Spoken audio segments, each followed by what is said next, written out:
જામનગરથી નીકળ્યા કોઈ ગયા લાલપુર અહીં વરસાદ હારા મારો હતો, નદીમાં પાણી આવી ગયું હતું. પછી હોટલ મોટલી ગયા, સા પાણી પીધા, ફાંકી ખાધી, પછી અહીંયાથી નીકળ્યા તો આવ્યા મણગોળનો મેરો હજી પૂરો થઈ ગયો, 3-4 દિવસ તો અહીંયા શકડોળ ને બધા ઊભા હતા. પછી ત્યાંથી નીકળ્યા આવ્યા ભાણવર ફાટક, આજ ફાટક ખુલ્લું હતું, ઓલ પર ગયા તે બંધ હતો.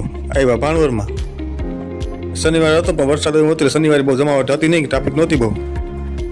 બકાલો લીધો ને સફરજન લીધા, આવ્યા સીધા જગાઈ નાખે નીકળ્યા. મારા ગોસારે ગાયું કુટિયામાં બેઠા હતા. હું રવિરાજથી નીકળ્યા ભેગા ડેમ માથે. ડેમ તો સલો ભરાઈ ગયો, ચાર દરવાજા જ ખોલવામાં આવ્યા તો આવવા માંડી વાડી, ઉગવા માંડી વાડી, આવી ગઈ વાડી. માહિતી ફતન બેઠો.